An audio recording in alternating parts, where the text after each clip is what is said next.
Gustav Klimt there. I've got a little bit of Gustav Klimt clinking away. Oh, it's matching with your little... I've just got dots. I've also got prints, I have to say. You got prints and dots? Oh. Yeah, prints and dots. Oh, Paisley Park, dots, yes. It's because I've got tea and I've got herbal tea going on. That's why. Yes, very, very good. Having two cups of tea. So welcome indeed, Amanda Ellis, back into Chi time. Yay! Oh yeah, here we go. So so we are welcoming you all in on the YouTube live. So good to see you all here. We'd love to know where you are tuning in from. So drop us a little comment and then we will know, because where are you, Amanda, in the world? I am on the south coast of England. By the sea, and it's there's a storm coming in. There's always seems to be a storm coming in. Oh, so, tell me about it. Yeah. But no, I'm on the south coast of England, about 2 hours from London on the train, because sometimes people ask that. I think they think everyone lives in London sometimes, but we don't. England's such a beautiful country, isn't it? It is, and down where you live, it's the stunning coastal area. I always love that, with that piece of the coast that juts out, you know, and the Jurassic Coast. Oh, hang on, I've got to put my specs on. We got people coming in from London, from Texas, from Switzerland, from Toledo, Ohio. Hi there, Ohio. Hello, Norma. Hello, beautiful lady. Exactly. California and Colorado. Oh, I'd love to go to Colorado. I hear so much about it. Really. Yeah. And then we've got Texas, Norway, Switzerland, Chicago. We need to go to Chi time cargo. Exactly. Got Germany, from Wiltshire. So I'm in Somerset. I'm on the Avalon land, not far from Glastonbury here. So we've got West Virginia. So we've got more American people this time, because Amanda very cannily said, could we do the next Chi time later in the day for us, so that you in America could tune in and not be asleep while we were being live and direct. So welcome indeed to our American sisters, and maybe some brothers coming in too. So we've got where are we? Right, Texas, Devon. Oh, Texas, no, Devon, then Texas, and Spring Island, Canada. Melanie Bell saying hello, Clara. Hello, Amanda or Clara. People saying to me, like, do you say Clara or Clara? And it's like, Can I say something? Yeah, go on. Okay, right. This is just 30 seconds before we get into the meat of what we're really going to be talking about. But you know, I channel the Heart Squad, and David Bowie is one of them. Yes. So I'm having a cup of tea before coming on, Clara. And I thought to myself, how many years have I known you? And I still don't know whether I should be calling you Clara or Clara. At that moment, I hear David, and he says, it's the same with me, because obviously some people call him Bowie, some people call him Bowie. And what people don't know is that Clara is the biggest Bowie fan going. So he was like, she's, you know, it's almost like, there's just like, she's a bit like me. She's got a name like mine that no one knows how to say. You're affected by that, aren't you? That is so sweet and so funny and so spot on. I am a total Bowie fan. I always call him Bowie. But if people call him Bowie, I smile, because Amanda, who's known me for 100 years, calls me Clara, because back in the day, and that's how I refer to myself, as Clara. I was called Clara Joe as a child. But it's easier for most people, foreigners and from people up north, to call me Clara. And I like the sound of the Clara, the heart opening, the R. So I like them both. I like Clara and I like Clara. So it's actually, what do you prefer? I don't mind. Absolutely. So stick with it. So people are still coming in from all over the world. So thank you so much for being here on the live. This is so exciting, Amanda, doing lives with you, because people rock up to your amazing YouTube channel. It just grows by the minute, I bet, over there, doesn't it? Because you give us such... It's growing, and I'm very, very appreciative of anybody that watches. I just to say, I can't see your comments. Clara can see your comments, but I can feel the love. I can feel the love. So it's lovely. Yeah. So what we might do, because there's so many coming through, is answer them afterwards. I'm going to keep an eye on it. So if you've really got a question for us and you want to, then I will do my best. But yeah, kind of straddling dimensions here, which is something we talked about on our last Chi Time. So if you haven't seen this, it is on my channel, which you're on now, Chi Time TV. Had an amazing chat last time about the dimensional frequencies, self-care in a toxic world, discernment, embodiment, which we'll probably be chatting about again, and timeline perspectives and shifts and portals and magic and Apollo stars. We'll get them in there. There we go. Here we go. Little Apollo stars rolling around.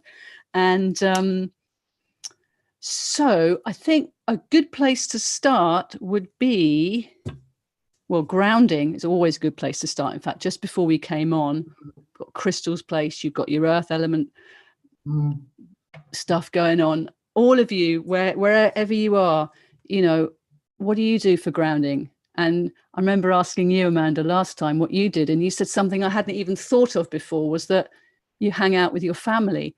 And yeah, exactly. Very grounding. But today, I have to say, before we came live, I have been spraying the earth elemental spray, and I am not just saying it, I can feel this coolness around my knees, around my ankles. It's just pulling me down, it's anchoring me, because people that watch me regularly know I'm just saying we've got to ground, because it is so crazy out there. So should we just start with a little bit of earth spray, and then you can add something in? You're the the chi lady here.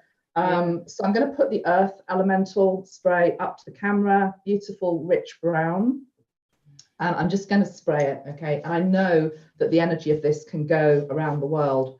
And let's put our roots really, really deep into Mother Earth and feel the safety of her, and put our anchor deeper than we've ever put it before,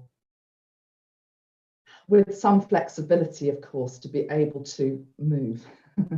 I have a story about that. Okay, so the first thing is that when you say anchoring, I feel the anchoring coming from the base of my spine, from the coccyx down, like a golden anchor that just drops deeply, deeply, deep into Mother Earth. And that anchor has, that shape of the anchor. So it's got like a smile on it. So the golden anchor drops down and smiles into the earth. And the healing smile is one of the earth element connections. So it's quite nice to be sitting on a smile. Yeah, because we do need to give back to Gaia, don't we, as well, rather than just always expecting her to be there for us, to help us, to support us, which she does every single day of our lives, totally unconditionally. So, I love that. The smile into Mother Earth. Perfect. Okay. Yeah. And to drop the roots from the feet so that you have the golden roots going down, and a bit like the smile going in. Also, when the roots go down, to graciously send our appreciation as the roots flow down and we connect in. It's not all about take and grounding. Oh my God. It's about thank you. Absolutely. Like, oh my goodness, you're still here for me. And absolutely. All of us are here on the same planet at the moment. We're all grounding into the same planet. We are all got our cords down and connected. So this tripod of grounding, that's made a huge difference to me. Yeah, but it's interesting because you just said we're all grounding into the same planet. Yeah. And I'm not sure we actually are, because I believe that there is, what I'm hearing is different templates that the earth is holding. So you can ground down into 3D earth if you choose to, and you can really remain there in your stuckness. And you might be very comfortable there, I don't know. But what we are choosing to align to, of course, is this ascending Mother Earth, this ascending planet, which holds the 5th dimensional template. And we're choosing to ground into that, aren't we? But she is magical because she is able to hold both frequencies and house every type of person on our planet, in terms of the frequency that they are choosing to hold, because I really believe it is a choice. So it is one planet, but it's one planet with different templates and frequencies within her. Because and we're all different. I like that, because what I was going to was the connection that we all have, but we're all connected in our unique ways, and that's beautiful. But the piece about being flexible and moving is that I was grounding once on a train back in the traveling days. I'm on a train, I really need to ground, and the cord went down and made the connection, and then I got it. as I moved on the train, so the cord moves with you. Of course it does. You're not stuck. No, absolutely. Yeah. So just I've clearing. just picked up a crystal as you were talking there. This is Iona stone. I don't know whether you can see in this rather strange light that we've got going on here. It's Iona stone. So it comes from the Scottish island, Iona. So one of my followers sent me it. It looks a bit nondescript. It feels gorgeous. But the reason why I'm showing it to you is it's a brilliant stone for traveling. It's supposed to be a good omen for traveling. So I think the fishermen, you know, often used to take them out on the boat to keep themselves feeling safe and safe passage. It's sort of that energy of safe passage. So yeah, I'm just wanting to bring a little bit of Iona stone magic into what we're talking about as well. And also to honor the travels that we're all on, whether we're doing it physically or energetically. All of us are traveling right now. All of you watching now, you're all travelers, aren't you? And how we manage ourselves through the fluxes and flows, and who do we trust? You know, how can we trust ourselves? Where do we go to feel the trust in us? It's one of my favorite topics, and I would love for you to speak into that topic of trust, Amanda. Trust. I mean, my goodness, Clara. I mean, trust. Isn't that maybe the number one thing, trust and faith, that we have to learn in this life? And I think because it is one of the biggies, I think a lot of the time when we hear the word trust, we actually close off our ears, and it's like, oh, not that thing again. You know, let's talk about something else, because it's actually, it sounds very simple, but it's actually very hard to do, isn't it? To trust, to truly and deeply trust that your higher self knows what you need, that your soul has massive intelligence, knows exactly where you should be going, what you should be aligning to, what you should be doing day to day. But we doubt it the whole time. And I think it's, again, it's a frequency thing. A lot of the time, myself included, we're choosing to align to almost like a lower version of ourselves. We're not trusting this much more, I keep wanting to use the word magical today, this much more magical, higher dimensional aspect of ourselves that has got all of the answers, you know, that knows. And so, yeah, trust is important, but I think it's very much aligned to, we need it the most when we're in that lower energy state, you know?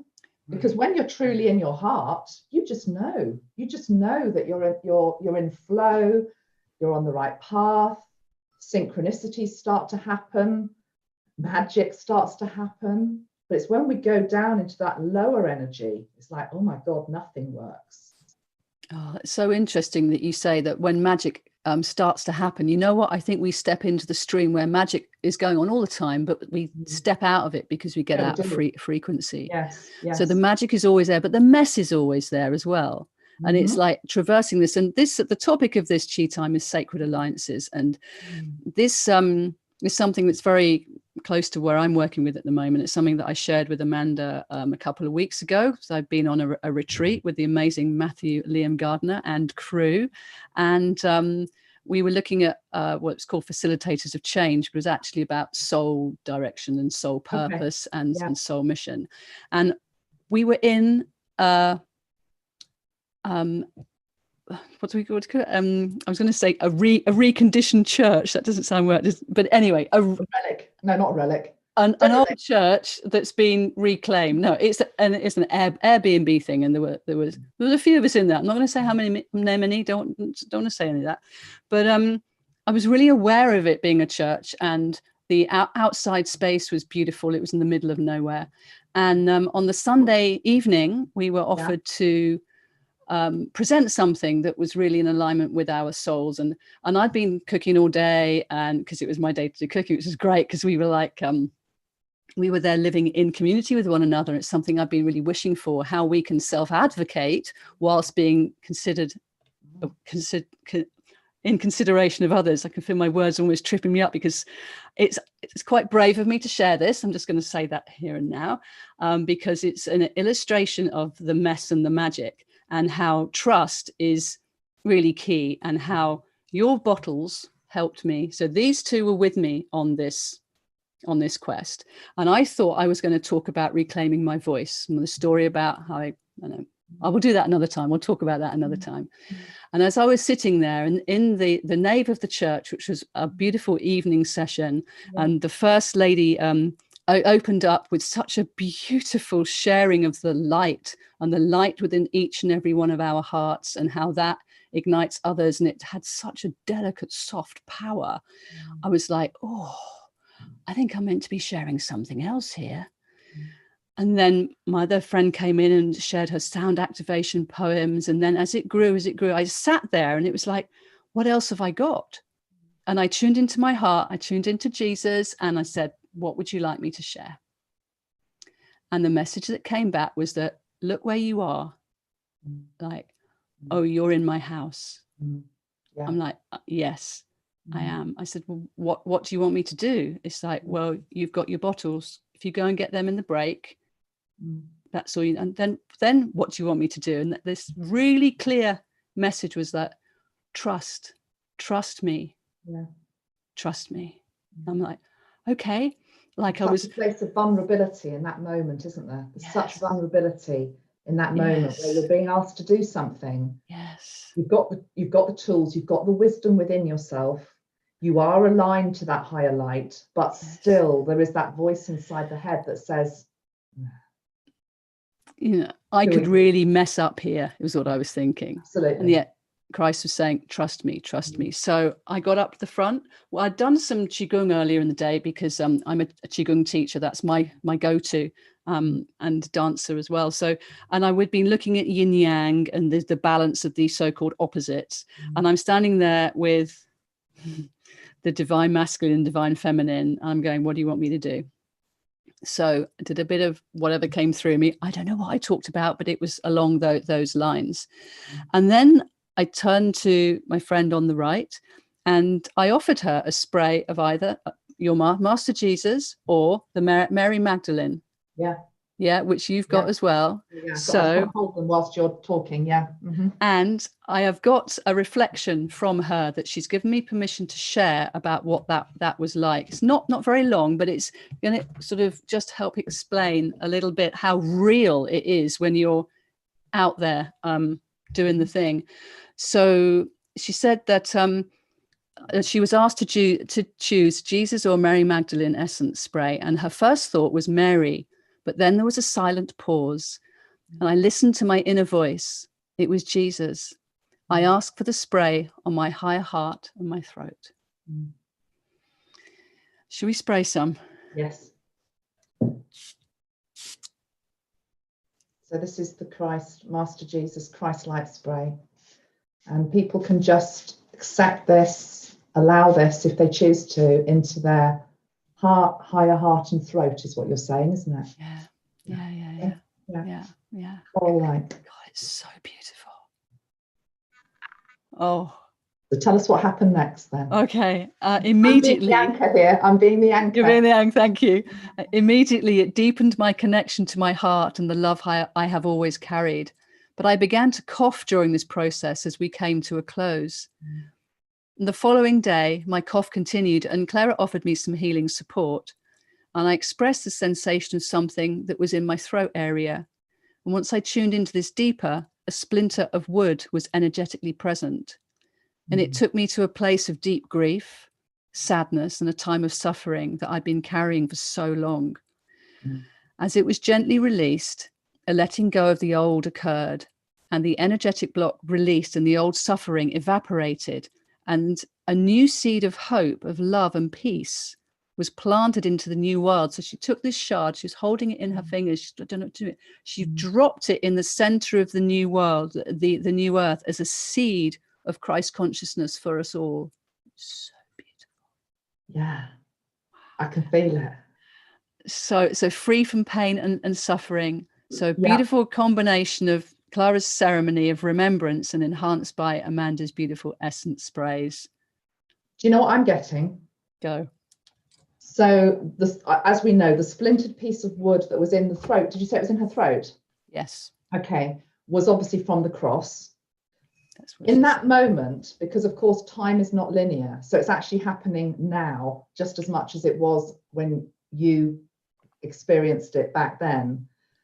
I'm seeing the cross explode into 100,000 little tiny splinters. Okay. And it's exploding into smithereens because there is the new energy, which is Christ consciousness, needs to come in now in a huge wave, because humanity is now ready for it. And this is the story which is after the cross, because Christianity has focused so much on the suffering of the cross, on the pain, on the blood, on the horror of it. Yeah. And how can we go forward into new earth and truly, truly birth Christ consciousness if we are hanging on to that old energy? So I'm feeling the cross is energetically, literally, I'm just being shown it's in smithereens. And many light workers, you, me, probably a lot of the people watching, have signed up to just take a splinter. Now, that splinter doesn't have to be lodged in your throat and causing any huge problem. It could be, it could be anywhere. It could be underneath the sole of your foot. But it's your job to, or what you're being asked to do, is just to lovingly say, thank you for what you have taught me as a soul over the last 2,000 years, because it's not just about this lifetime. Thank you for what you have taught me. I am now ready for the next chapter. And it's not about saying the past didn't matter. It's not about saying the cross didn't matter. It's about saying we are ready for the next page. Yes. I'm now being shown like this great big Akashic record page being turned over. But this is mankind's Akashic record page being turned over. And on that, there is just this new energy that wants to truly birth. It's been here for a while, but not enough people have really, truly taken it and lived it and embodied it. So what is the key? Is this splinter from the cross, is this one of the keys to this embodiment of the new earth energy? Right. Well, I mean, again, really interested to hear what other people have to say on this. Yeah, what I am feeling is I'm seeing the phoenix that rises from the ashes. So it's something, it's a bit like, it's an I can't say the word, it's alchemy. Okay. So it's turning something leaden into gold. And I just feel it's about honoring the past. It's honoring where we've been as a species over the last 2,000 years. It's taking it, but it's not taking it like a relic, and putting it behind glass on your wall. It's about taking it and honoring it, and maybe giving it to the earth, giving it to the elements. Yes. But with thanks, with appreciation. Yeah, I love this, that it's continuing on. So what happened after I sprayed it and she had that experience, I then channeled some beauty through for each person, and different people chose different ones. So Mary got sprayed as well, and there were men in there as well as women. Meaning Mary Magdalene? Mary Magdalene, yeah, exactly. Emily is in. Emily was the one. So she's saying, yeah, no more focusing on the cross and the suffering of Christ. A new energy is birthing. I have felt this since I was 7 years old, and I thought I was Jesus. Yeah, bless her. Emily was there with me in the church. I know she's Wonderful. Somebody that you know. So hello, Emily. Yeah. I mean, about 3 years ago, Emily and everybody else that's watching, I did a series of videos on the cross and the ankh, and it was a little bit controversial at the time because a few people were very triggered by what I was saying, because I effectively was saying that the cross represented to me an object of torture. I mean, it was, it's where you were tortured and killed and crucified. And so what was being said was we need to let that go and take off the cross of suffering that is on our back. We've all got a cross of suffering on our back. And then it's about integrating the new energy, which is linked into the energy of the ankh. And I've only got a really tiny tiddly one to show you here. Oh, yeah. It's really, truly about, again, the masculine and the feminine, the feminine, the masculine, eternal life. I mean, the ankh, obviously, we could do a whole video on that another time, Clara, but can you see that how that makes more sense? And I'm not just saying sense to your mind, but it feels more sense energetically to not have this kind of strict cross thing, like suffering, it's actually, there's a softness there. And that and the birth canal. And the birth canal, which we are all birthing right now, aren't we? We're right in the middle of the birth canal. We are just about to come up to the full moon in Taurus and All Hallows Eve this weekend, when we're recording this. So getting back into the sacred masculine and feminine, this is what we were in the realms of in this chapel. Absolutely. And experiencing the yin and the yang, however it wants to be shared or experienced, it's not about opposites. I would love you to talk about this, the difference between sacred masculine or divine masculine and feminine, this sacred divine thing, and how it's just different aspects of ourselves. They're not opposite, they are complementary, but it's not about one or the other. It's not about light or dark. Is it? What I'm feeling is this is almost one of the first lifetimes that we have been lucky enough to have, where we are being gifted, and it is a gift, the opportunity to truly embody both the divine feminine and the divine masculine in one body, energetically. Because again, I'm just being shown all of the other lives that we've had, where we've identified so strongly with being a man or being a woman. And this has got nothing to do with sex. This is to do with the energetic frequency of the masculine and the feminine that everybody holds within them, whatever sex you are.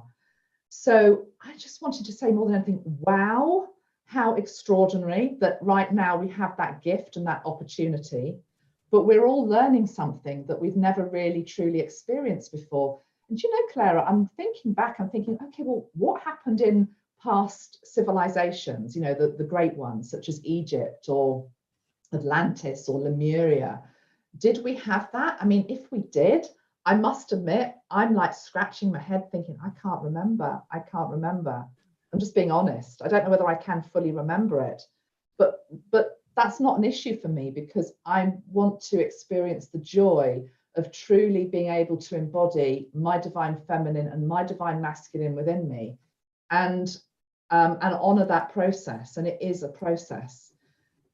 Can I also say that you mentioned the full moon in Taurus, and this is related to what we're saying, because my mate Steve Judd, I watched his little video today, and he said that on the full moon in Taurus, 31st of October, 2:50 p.m. GMT time in the UK, convert it to your time zone, the sun, which as we know represents the masculine, is opposite Uranus, the planet of radical transformation and change. And the moon, which is the feminine energy, is conjunct Uranus. So you've got this Uranian energy coming in around the sun and the moon, the masculine and the feminine. I just think something's gonna blow. But I think it's good, you know? It's like that old paradigm. I just keep being shown as I'm talking to you, things being smashed to smithereens, okay? So it's like that energy of the cross. I'm sorry, I don't want to trigger anybody, you know, but that's what I'm seeing. That old energy is leaving our planet. It's not going to happen in one day. It's going to happen over decades, but it's pivotal. It's happening now. And the masculine and the feminine, this rigid view that we've had, which is just, I'm a woman, I'm a man, I'm this, I'm that. It's changing. It's changing. And I don't know about you, I can't wait. I can't wait. Absolutely, because I remember, like, I don't know which training I was doing, but it suddenly had this dawning that spirit doesn't have a gender attached to it. I mean, we say that the archangels are like Archangel Michael's a man. What? Yeah, he's got a more kind of masculine energy. That doesn't make him a man. We only are assigned gender to procreate here on the planet. We are a balance of all of the different frequencies running through us. And this is why it's important for us to get grounded and also know where that balance point is within us, so that we don't get pulled and into drama, or pulled too far up, or pulled too far over there, that we know where our center is, because that center in our hearts is what connects us to the truth of us and to the truth of the Christ consciousness birthing through each and every one of us at the moment.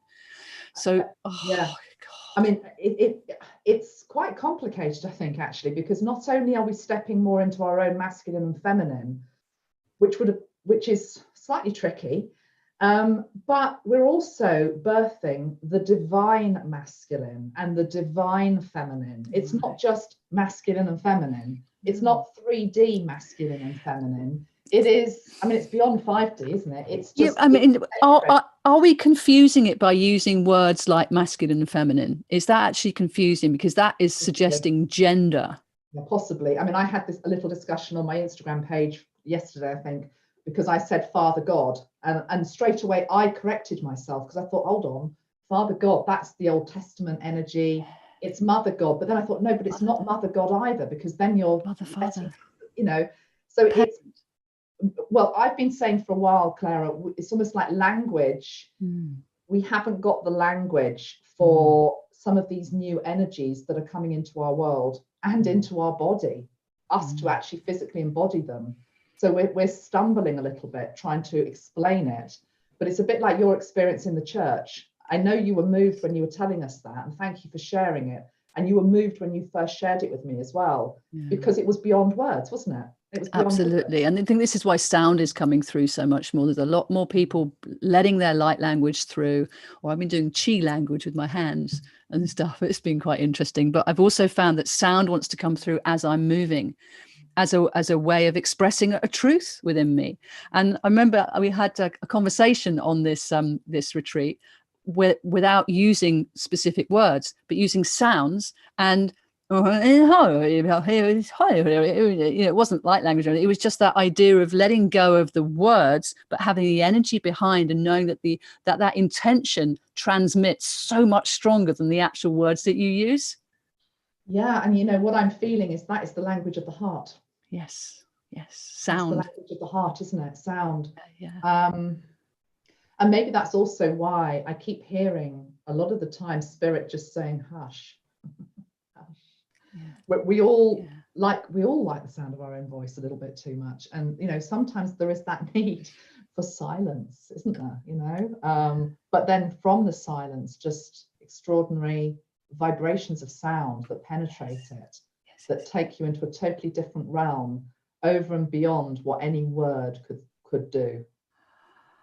We're going off on one here, aren't we? I was going to say, I'm there. I can feel it, but we've got people concurring, saying that. So Rachel's saying that I agree that our words cannot adequately describe much of the new energy, and Emily's sort of genauing with her on that. So we say genau, it's exactly in German. Those of you watching from Germany, my favourite German word. What is that word?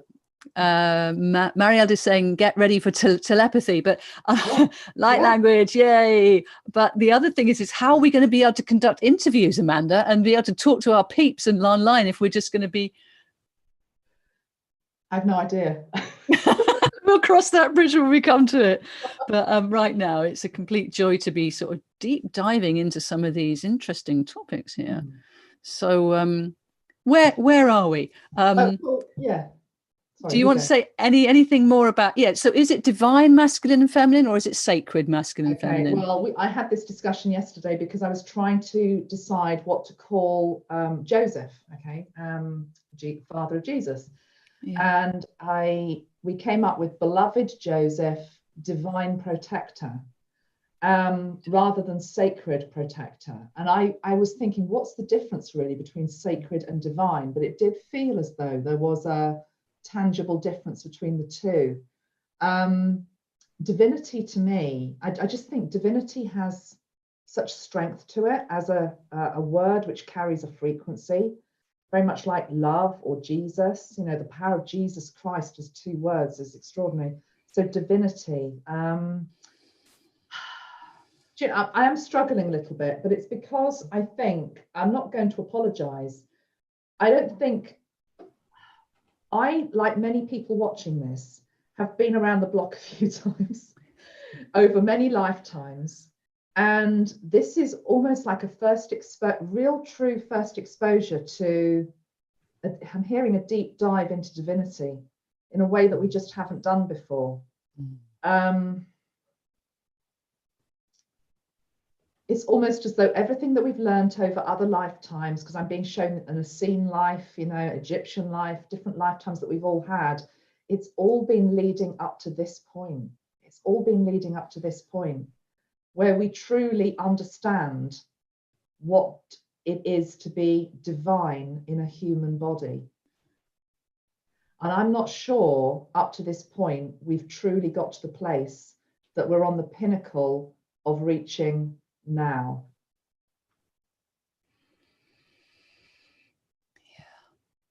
Yeah. What does it truly mean to hold the divine? Because if you think about it, Clara, we've had hundreds and hundreds of years where we've been told you need somebody else in between you and God. You need a middleman.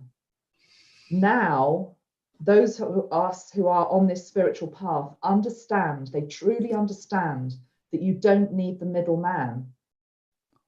It's just you and God. It only ever was you and God. And actually, God isn't even up there. He's in here. Exactly. So now it's like that's like, wow, maybe we just need to feel that for a moment. Yeah. What does that truly feel like to just link into your divinity within yourself? Not separate from you, within yourself, God within yourself, you as God. That would have been enough to get you thrown into a fiery pit a couple of hundred years ago. We're now on YouTube saying this in front of thousands of people. Some people might not like it, but most people will probably be nodding their head and saying, yeah, we get it. That is revolutionary. Yay, revolutionary. Yeah, it is revolutionary spirituality because it's embodying the truth. Yeah. It's not religion, dogma. It's always there to control people, but it's not about control. So we have some feedback here. Do you like to hear some? So from Gail is saying something is inherently divine. We make things sacred. And that's interesting, isn't it? I like that. I like that as well. That's brilliant. Yeah. And sacred has so Sheena is saying sacred has a holding feel and divinity has that which is held feel. There's a holding or that which is held. Oh, that's interesting too, isn't it? Yeah. Oh, hang on. Everything just went. Where are we? Linking to your divinity is sacred. Okay. Yeah. And then a bit about silence being the greatest teacher. Thank you, Carol. Irrespective of the language that we speak. And also someone else mentioning that silence, Eva's saying, plan everything and leave when he is not home. Better to be free. You have only one life. I think that might be a specific message for somebody. But yeah, just having this conversation with yourself or with others in a way of being sacredly curious, it's like, what is here? What magic is here for me to resonate with my truth? Mm-hmm. What feels right now? Because as you said earlier, we're on a whole new page. We are making this up as we go along. We are. I think sometimes you just need a moment to look back over the last 5 years, certainly the last 10 years, the progress that has been made in terms of this shift that we're talking about. And I don't think it's just the case that we're getting older, Clara. I don't think it's that. I think it's more acceptable now to say, I am a divine being. I believe in angels. Whatever. I think people forget how hard it was even 5 years ago to claim that. And some of the people that follow me, they've been on this path for decades. In the 60s, they were waving the flag and doing this work. How hard it was then, how hard it was in the 70s, the 80s, the 90s. And I think it's good to just look back at that because it actually gives you encouragement. Look how far we've come just in one lifetime. Really true. So it's worth keeping on with what you're doing. And hang on, we just got a couple of other. Linda's saying, you are my kind of rebels. Hey, Linda. Yay. We got the Sacred Rebels pack here between the two of us, haven't we? Oh, we might pull one of those in a minute. But getting back to, so this is a bit of a question for all of us now, because we are being told that the light has won, that everything's cool. We just have to follow through. We're in the birthing canal, got to hold on to our visions of the future and keep it coming through. And it's like, yeah, I know. And I've just been on the World United Parliament for Spirituality. It was absolutely fantastic. I'll share more of that with you coming up on Chi Time TV. Yeah. But and that's not the only one. There are gatherings of people that are doing tremendous, incredible practical embodiment of the sacred on the earth now, bringing through such funnels of light. It's incredible. Yeah. And I picked up on one of your Instagrams that you did the other day, because that's a good place for me to catch up with you on the fly. And you were talking about critical mass, and I'm like, yes, exactly. How many of us how do we know that has happened? Because we see so much reflected back to us as doom and gloom and all this that's going on out there that's just crazy. So but it is, don't lose faith. Keep doing what you know that is right. Keep checking in with the people that raise your vibe, and the people that don't, very gently, graciously, off they go, So yeah, you told the story about the 100 monkeys, which I love. So anybody who wants to catch up on that, that's on Amanda's Instagram. It was just a little shorty that you did. But so what are your views on the whole critical mass thing? How far do we need to go with it? Or do we just trust that we just keep going and we don't necessarily need to get the feedback immediately? What I'm hearing very, very clearly, this is Metatron, is let it play out.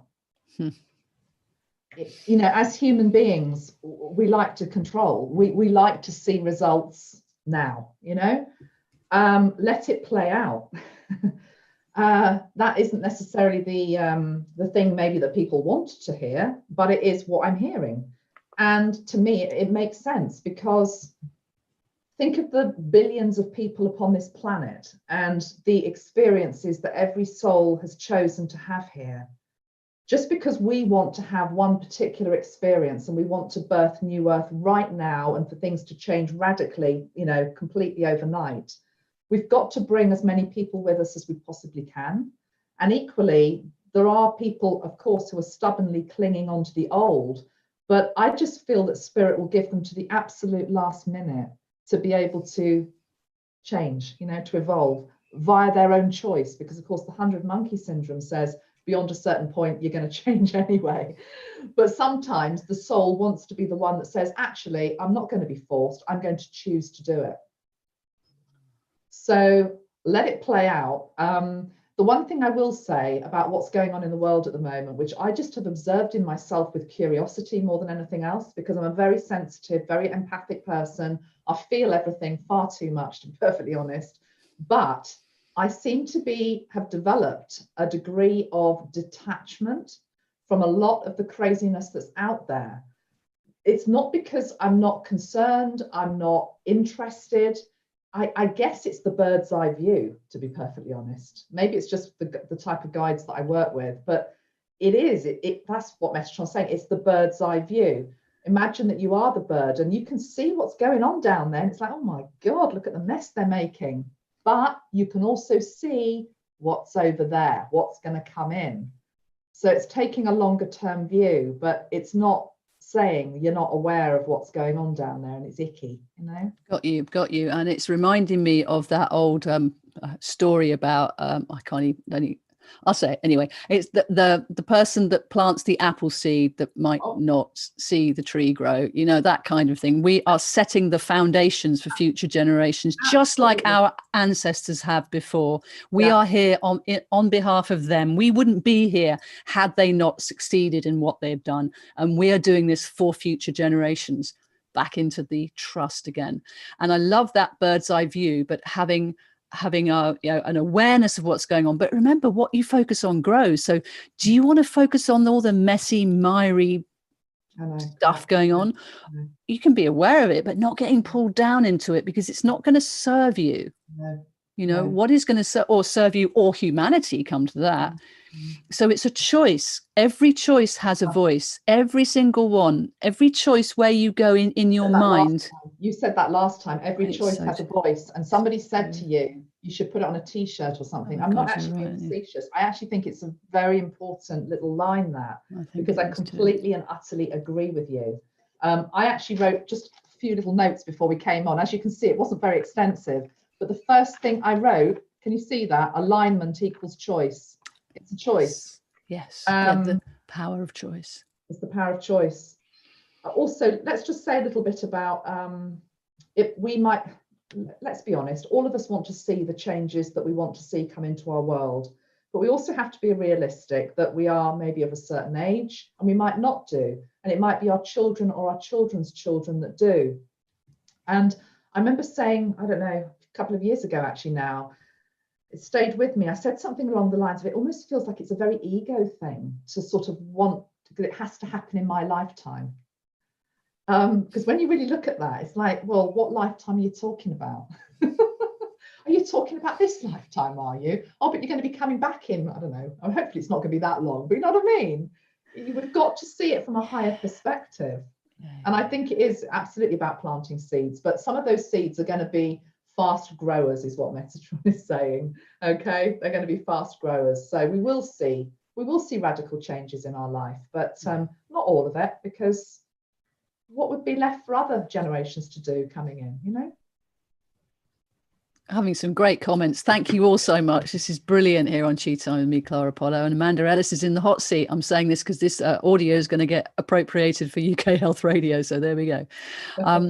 I would love us now to bring some awareness in for the ancestors, for the people that have supported us, because we are going into All Hallows Eve, Day of the Dead area, and the Taurian full moon, you know, what we're saying about it. Pam Gregory's also been talking a lot about it as well. That connection that with those that have gone before us, that the veil is much, much thinner. We can tune in with the, well, we do it anyway, but particularly we can have a bit of a party with our rallies on the 31st of October. So I just wondered if you or Metatron has got something to say about that. Metatron is a bit naughty sometimes, and he does have a sense of humour, because he's saying they're the ones that will be allowed in the house.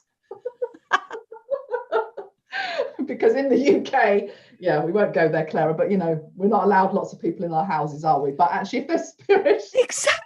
If we can't have a lot of our friends in bodies at the moment, let's just get all our mates that are not in bodies. And yeah, actually Ram Dass. So I've just put up this week's Chi Time on UK Health Radio. I've replayed the Jamie Catto, Becoming Nobody. He's the film director of the Ram Dass movie, which I highly recommend to you.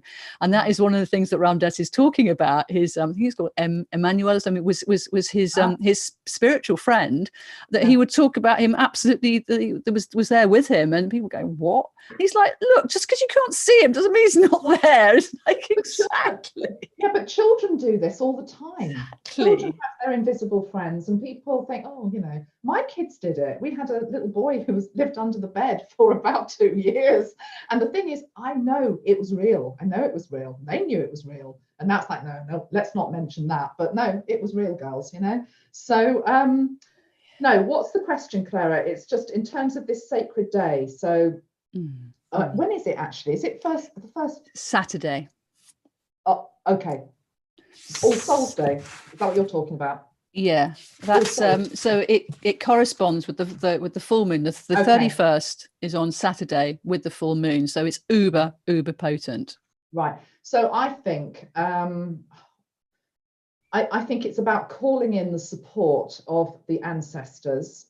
I think it's also being very conscious and very aware that we are closing out many karmic cycles at the moment. I keep talking about this. So if you're closing out karmic cycles, yeah, you're closing it out for yourself. You're closing it out for a lot of those ancestors that are in the line that also were in that loop, because they played some of the roles with you in different lifetimes. Okay. So you know, other countries do it a lot better than we do, don't they? You know, Mexico in particular, you know, Day of the Dead, and they have celebrations, don't they? And not quite carnival, but, you know, I'd love to go and see it one year.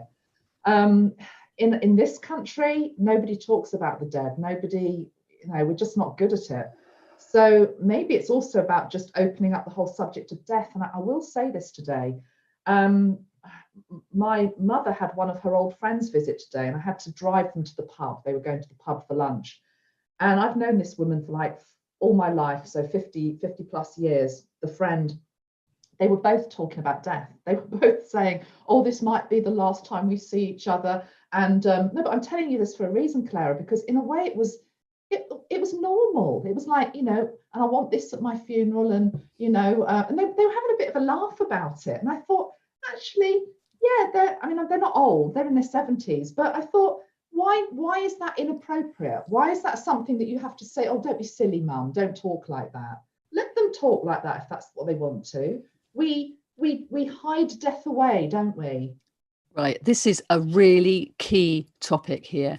This is where a lot of the fear of death, the current situation that we're in, is all this feed the fear of death. It's like, no, talk about it. You've had friends that have passed. I've had friends that have passed. They're still part of our lives. We are all going to pass. We've done it before. It's one of the easiest things that we can do. Apparently, we just wish no pain on anyone. Absolutely, yeah. So why is it not part of our culture? It's part of indigenous cultures and it's part of other societies as well. There's an honoring, and there's also a big perspective shift down when you acknowledge that. Yeah, I was just thinking, I'm wondering if it also ties into what we were talking about in terms of the cross and the ankh. Because, I know obviously, Christianity, it didn't end at the cross because, yes, he rose again from the dead. But I mean, I know my New Testament, Clara, and the truth is that most of the story, there's not much of the story after he rose. There just isn't. There's not much that's there after he rose from the dead. There's a few chapters. There's a lot more emphasis, obviously, on his life and then his death. But what about afterwards? And this is there's something in this. I can't quite get a handle on what I'm trying to say, but sorry, I've got noise outside the window now. We've just been fixated on the cross and the suffering and the death. And as you've just said, when we all die, because we're all going to at some point, it's just slipping into the next room, isn't it? And then the people in the next room, they're here with us anyway. I've got people here right now with me, and you've probably got people with you right now. And they're just like nodding in agreement. It's just like, yeah, we're here. It's just, why can it not be talked about? Why can it only be talked about on the anniversary of my death? That you think of me, or you talk about me, or you're allowed to speak. They're with us the whole time. And fireworks going off. Can you hear that? Celebration of all our friendships across the dimensions. And literally, someone's just let a rocket off. I'm being serious. I can hear there's fireworks going off. That's the first one this year. So that's them just saying, yeah, we're here. And to celebrate the miracle of life. Let's not forget every single day, gratitude for the earth, gratitude for our friends, gratitude for the food, all the appreciation we do, and for the miracle of my existence. Because like this incredible vehicle that I have to carry my spirit around is amazing. I go on about this in my Qigong sessions because we do an internal perspective of it all, and it's just continually fascinates me. But there's also such an honoring there of bringing the light in to the physicality and to move with it and enjoy the movement of the body. Move for movement's sake. Express because you just want to let the sound come through because you've got a vehicle here that does all that cool stuff. I am excited. Absolutely. But also gratitude for eternal life. Yes, that's the bit, isn't it? That's gratitude for this, but also gratitude for the fact that it's not the end when I go. I'm just going to, it's like the Doctor Who thing. I'm just going to transform. I'm going to come back when I choose to come back. If I want to come back, how cool is that? So, but maybe we're looking at, we started this off talking about sacred alliances. I'm not sure we kind of really touched it. We've done about divine masculine. I never know quite what I'm going to be talking about. So we do our best to keep to the remit, but we've got a stack of making me laugh now. Which is good. So humor and laughter keeps our frequency high. But where was I going with this? Yes, so it's not about opposites. It's about dancing with all the energies and frequencies. And this one of my obsessions is this. Obsessions. One of my focuses is this alignment between heaven and earth and the heart in between. I don't know if that's one of the places that you go to a lot. Yeah, that you acknowledge the earth, the humanness, and you acknowledge the spiritualness, and we meet in the heart, and we let that. Yeah, I mean, you're saying how often do you go there in terms of the heart? I think the truth is, if we're all honest, we go here too much. We go too much more into the mind than the heart. But this new journey that we're on now, it is everyone's heard it before, but it's the truth.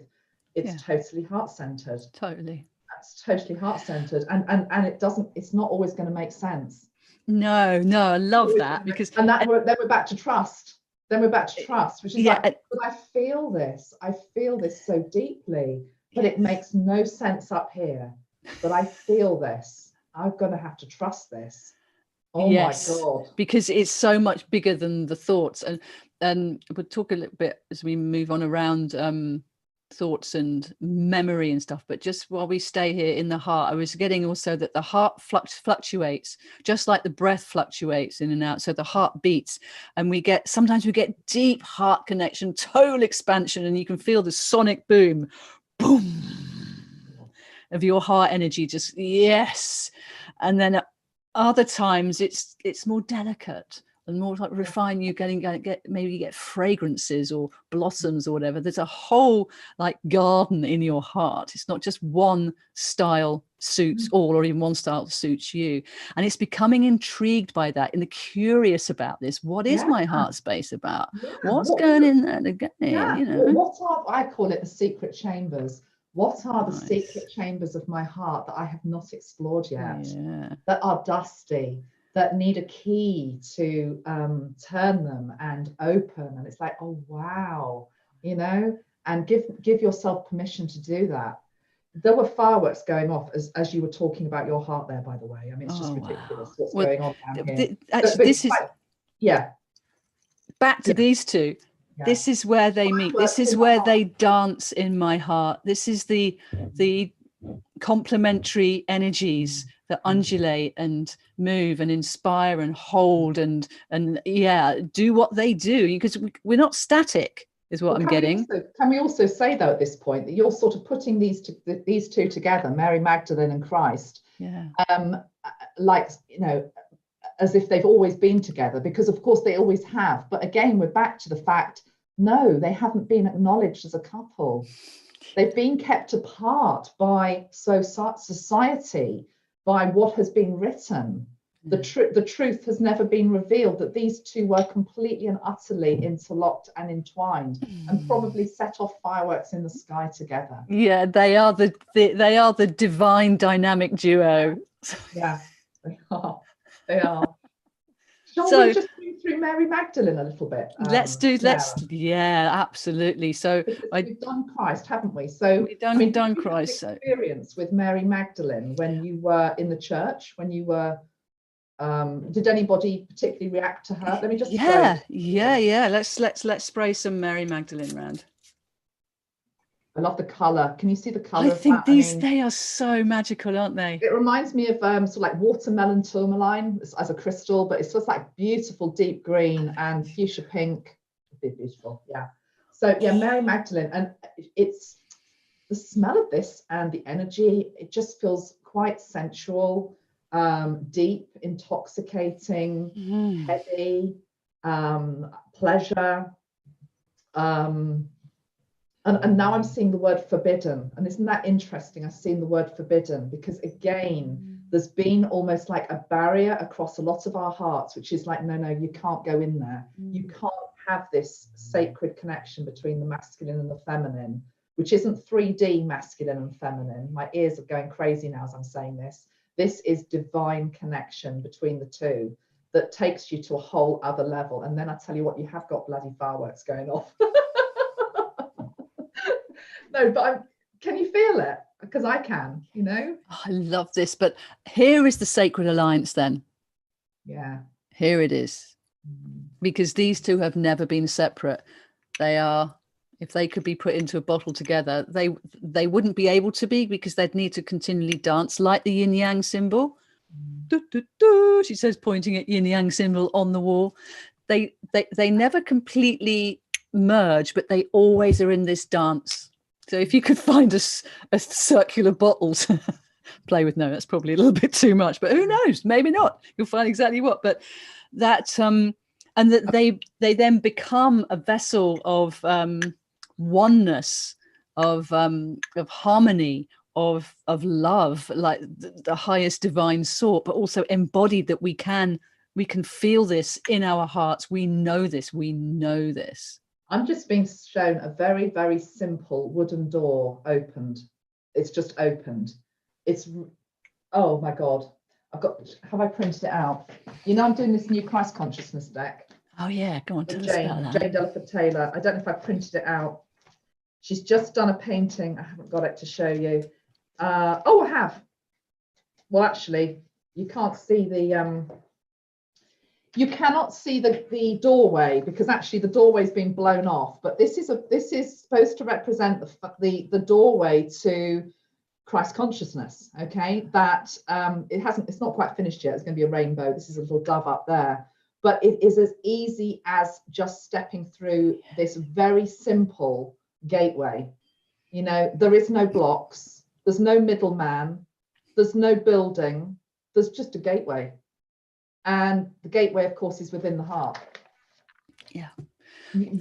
But you also have to give yourself permission to enter through those doors. And to not be scared of it, to be curious. Well, I'm actually hearing it's a bit like that phrase of entering the kingdom of heaven like a child. Having a childlike sense of wonder, in terms of, I wonder what this is. I wonder where this could lead. There's a purity of the heart that's needed. You don't go into it with any sense of expectation that it's got to be a certain way or look a certain way. It just is about exploring it in a state of purity and innocence. And indeed, what I'm being shown is that you only actually, you only get before this gateway if you have reached a level of frequency where you've been able to let go of that old paradigm anyway. So you're going to be in a purer, more aligned state. There's a back to sacredness, there's a holiness, there's a sacredness, there's a beauty here that is beyond words. Oh, we've got loads of comments coming through, but I just want to, thank you for all your comments. We will get back to you. But what I'm getting now is that this obsession with the mind in old culture, do your crosswords, do your pseudocode, memorize everything, remember it all. And yet that keeps us in the mind and everything. If I don't use it, I'm going to lose it. What about if you don't use your heart? But anyway, so my question just before we came on was about memory. I mean, I've always had the memory kind of come to go to write notes, and sometimes it's spot on. It kind of fluctuates, and it has done the whole of my life. It's not just my age. And I think now I'm beginning to understand it's because sometimes I'm not inhabiting that part of my brain that requires me to remember statistics, facts, all that kind of stuff. I sense or I recall senses or feelings. And I just wanted to ask you about that, about how our minds are now being used in a different way, or could be used in a different way when they're in alignment with the heart. Yeah, I mean, I said to you before we started filming that this ties into something that came through, and I need to elaborate on in a new video soon. I brought through Ashtar, Commander Ashtar. So this is the galactic energy, and he was showing me that we need to be creating new neural pathways in our brain to be able to see more, to be able to feel more, to be able to understand more. Very much like the young child, that, you know, the young child up to the age of 3, unless, you know, the pathways all form, don't they? You know, if you're cuddled, you know, you learn what love is. It's almost like, again, we're like that child, we're almost like going back to a childlike state where the brain is needing to evolve. I mean, it makes sense, Clara. I mean, you know, if we've got this spiritual evolution happening, our body has to be able to keep up with that pace. So the old reptilian brain needs to evolve as well, to be able to hold these higher frequencies that are coming in and we are being asked to embody. So I want to do some work with Ashtar, where he's promised me a transmission. I'm not going to do it now because we've been talking a while and it'll be too much. But it's going to be a transmission where people that feel as though they're ready, he's just going to take us through. He's just saying it's a transmission, and it's linked into seeding these new neural pathways. What he's also saying to me is you need to understand, just because a neural pathway is seeded, you still have to be the one to make it grow. Okay, so you have to practice compassion and forgiveness and love, etc., or they're not going to evolve. Absolutely got you. So this is about repetition, people, isn't it? This is about repeating your meditations. This is what Qigong is so great about. You're repeating movements, you're getting into the energetics, and you're going over it, you're reiterating, you're getting into the feeling. You're just coming into, you bring yourself back to alignment, you bring yourself back into the heart. You know, so many people say to me in sessions and stuff like, oh, I can't meditate because my mind just keeps going all over the place. It's like, yeah, so does mine. But the practice is bring it back in.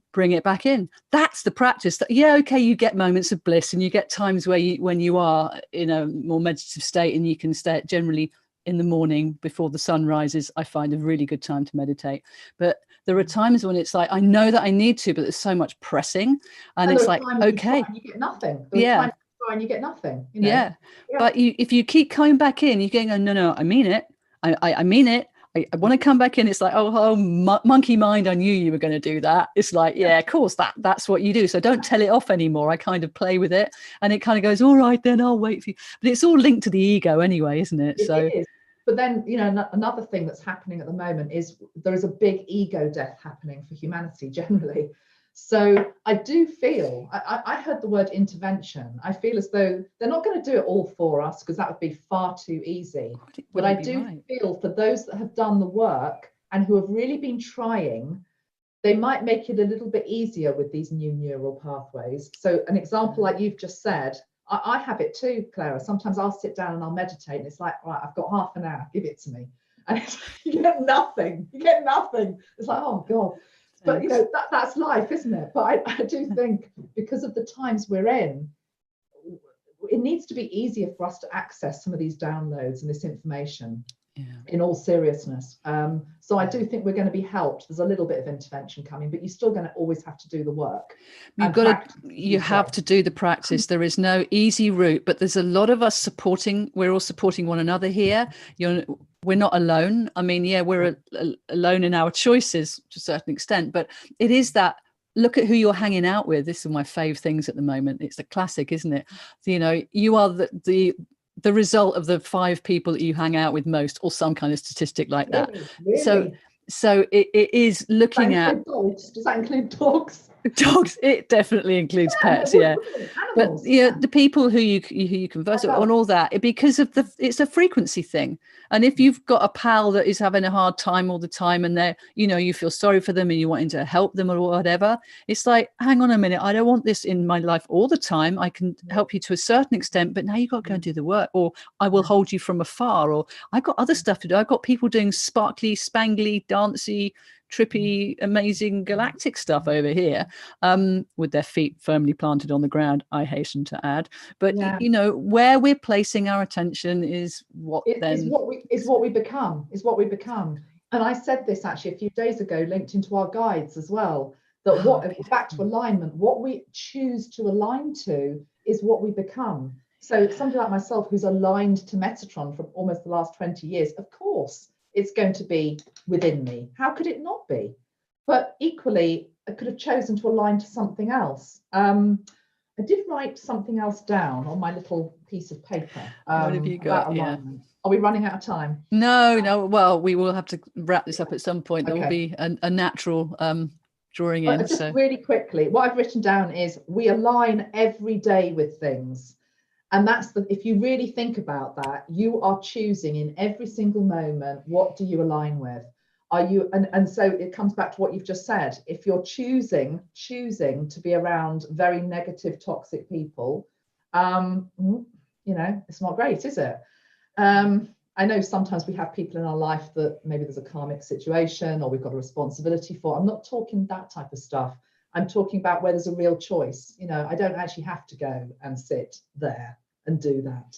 I could choose to sit there and see that, see the sunrise is what I'm hearing. And following the wisdom of your heart, you will be guided. We're all guided with our heart frequency. I think someone commented and reminded us here that the heart frequency is much bigger than that of the mind. And this is where the trust is. I was going to say that I don't like saying the trust lies, because trust doesn't lie. The trust sits in the heart. With the we call it the Shen, the spirit, is at home in the heart. This is our heart home. We often think spirit in the head. No, that's psychic connection. That's that whole, but where our spirit resides in our physicality embodies in our heart. So that's yeah, that's really lovely to come into. So I mean, I was almost wondering if we could do something to finish with, and I don't know if you've got something up your sleeve. Oh, I've all got things up my sleeve. I wonder what's up my sleeve. To as like a heart centering practice. What do you reckon? Yeah, let's just go into our heart, shall we? And feel what that feels like. So I'm going to use a pink lotus energy. Okay. Pink lotus. And let's just spend a moment to firstly appreciate each other. I want to say I really appreciate everybody that's been watching us, and the tribe, as it were. So let's just go into our own hearts. So spend a moment just breathing into that. And I'm going to spray this beautiful pink energy. And we're going to take 3 deep breaths in. Breathing in pink. Breathing in love. Breathing out love. Breathing in love. Breathing out love. Becoming love. Embodying love. Being love.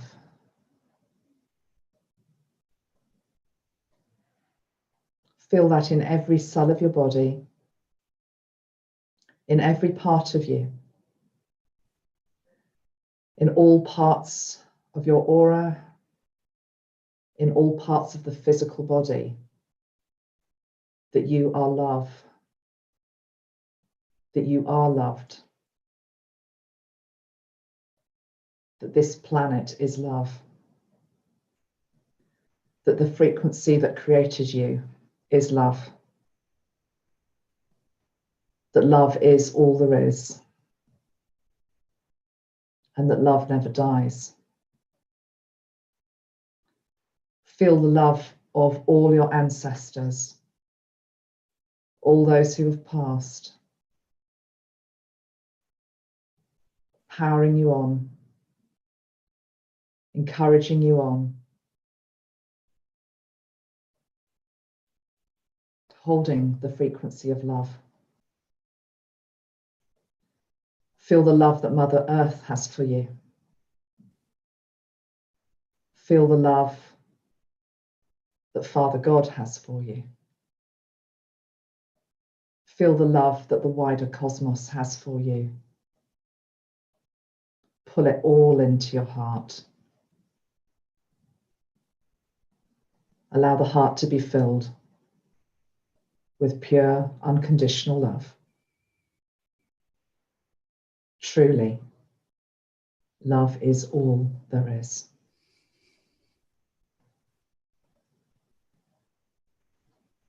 Namaste.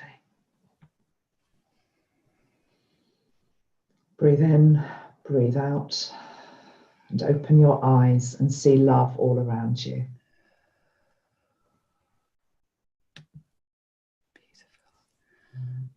We could all sing a little song together now. All you need is love. Love is in the air. Oh, love is in the air. Nice. Nice. Love is in the air. We breathe it in and out and we share it. To imbue the air with love. It's getting a bad rap at the moment, so let's remember that it helps to connect us all. It is plentiful.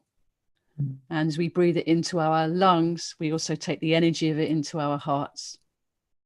So we're being constantly inspired by the air into our hearts. That was so beautiful, Amanda. And I was just wondering if there might be a cheeky little hello from the Heart Squad just to finish up, but I don't know if there is. Who's hanging around? I don't know. Who is hanging around? Let's just see if anybody wants to come through. Well, the thing is that Freddie Mercury is he's been hanging in the wings for about the last 6 months. He's getting a little bit impatient with Freddie hanging out in his wings. I love the idea of Freddie wearing some wings. Oh yeah. He had an energy of he truly embodied he was an interesting character, because yes, he had his insecurities like everybody, but he truly loved life. Yeah. He loved life. He went for life. Yeah. And he did it his way. And there's just a message through from him, which is asking us to do that, to not be afraid of life, to not be afraid of love either, to not be afraid to love. He's saying so many people worry about getting hurt, that they put that barricade up, but to just truly step into the love of life and all that it has to offer, and just to do it as hugely as you possibly can. Huge love. Huge love. Well, Amanda, we have had a plethora of coloured hearts, rainbow hearts, beating hearts, everything. People are sending the love through. Fireworks. Yeah. And Carol is saying, thank you, Mother Earth. Thank you. Mother Earth is asking us to send all our love to and trust every soul on this beautiful planet that we have come back to help. Love and angel blessings, Caro. So that was very beautiful. Very beautiful. Carol, yeah. So thank you, Clara. It's been lovely speaking to you, and it always is so much. Absolute joy, and thanks to everybody watching. We will be back again in the not too distant, I hope, and I wish you all a very happy full moon and All Hallows Eve. And stay in your heart. Stay in your heart. Yeah. May your heart chi be with you. Thank you all. Thank you, Amanda. Love you. Love you too. Much love. Bye-bye. Bye. Bye. And the recording is finished. It's a wrap. Saying we're still live. No, Are we? If we are. The recording